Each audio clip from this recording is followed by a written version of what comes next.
Kinilibing na nga ang yumaong veteran broadcaster na si Mike Enriquez, kanina lamang umaga, bandang alas 10:30 ngayong araw, September 3, 2023.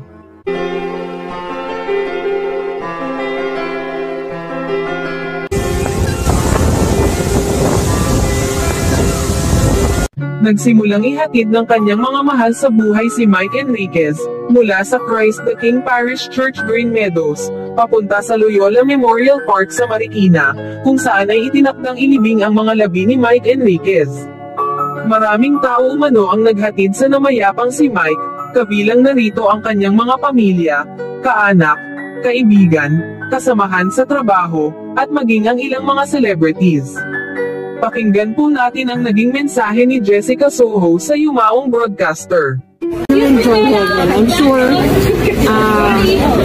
magiging mas masaya pa yung langit kasi andun na si Buma. We will miss him. I'll miss him always.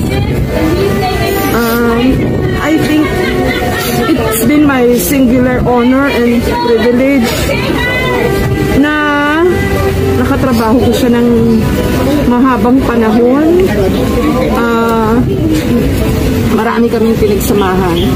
At saka proud ako na ako nakaspot sa kanya from radio to move to TV for his career. Pero mahal na mahal niya ang radyo. Mahal na mahal niya kayo.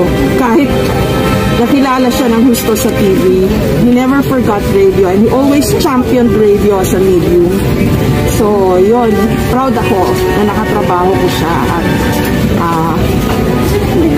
nagkaroon siya ng TV career because I helped him get into television.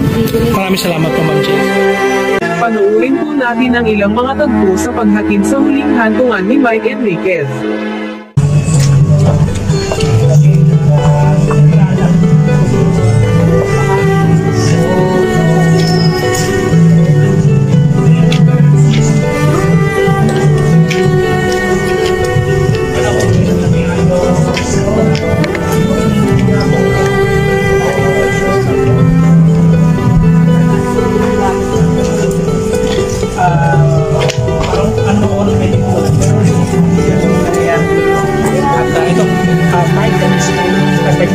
Sam, sorry. Ito, dahan-dahan ng itinutulak itong mga labi ni Sir Mike papasok dito sa kanyang puntod. Yung kanyang kabaong na kulay brown ay dagdag na mga petals ng kulay puting mga petals. At siya ay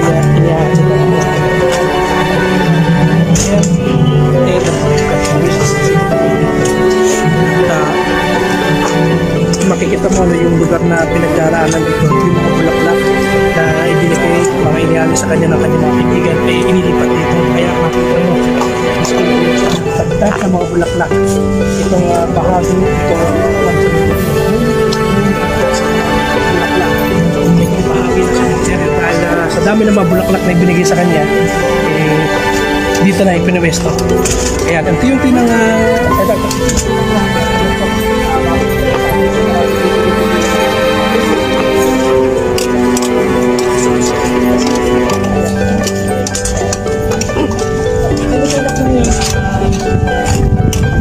papasok na malapit na dito sa may area ng puntod ni Sir Mike. Nakaabang din dito, no? Bukod dito sa ilang mga tagahanga ni Sir Mike, talagang mula kanina pa nakaabang na sa kanyang pagpasok dito, pagpunta rito ay yung ilan sa mga kasama niya sa trabaho. Nakita ko dito may mga tent na inilatag dito kung saan nga nakapwesto na yung ilan sa mga dadalo dito sa kanyang programa.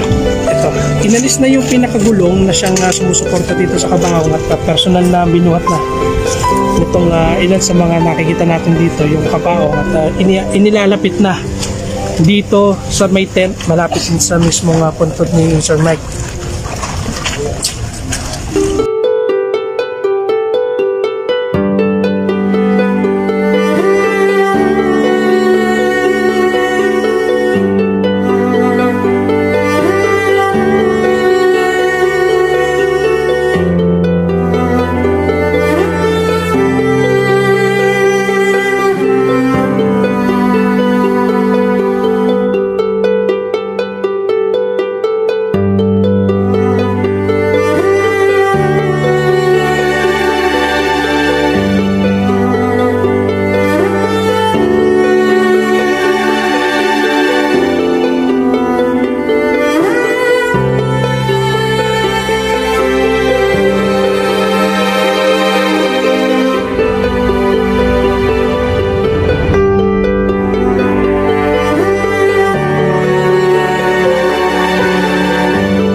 trustee to clap continuously until he is laid in the grave.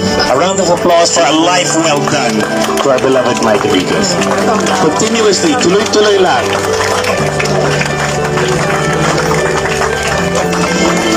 Mga kapuso, maraming salamat at paalam Boss Mike, Sir Mike, Buma, Tuwan, anong tawag namin sa kanya, Lolo. Mamimiss ka namin.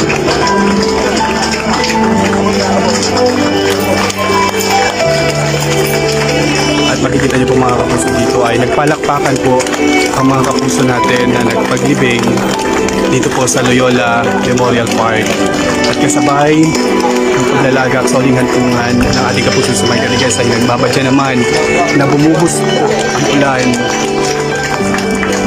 At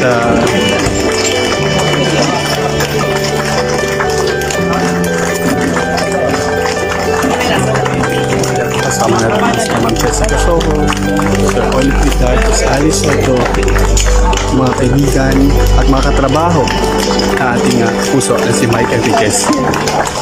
We would like to request the people close to him at work and the immediate family, of course. We are distributing 71 butterflies that we will release in his honor to represent every year in his life. So please gather here. The butterflies are in a seal, is in an envelope. Naka-fold lang yan. When you open it, baka hindi gumagalaw. Tulog lang yan. Mamaya hipan nyo. So, pero sabay-sabay natin i-release mamaya. So, wag pong iipitin dahil buhay po yung butterfly sa loob ng envelopes. We now request everyone to lay down their flowers. Wag po nating hinahagis. Flower offering po yan. So, everybody will go ahead and his wife Lady will be the last. So, please do it continuously so that we can do this as orderly as we can. Thank you.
Thank you for watching and please don't forget to subscribe.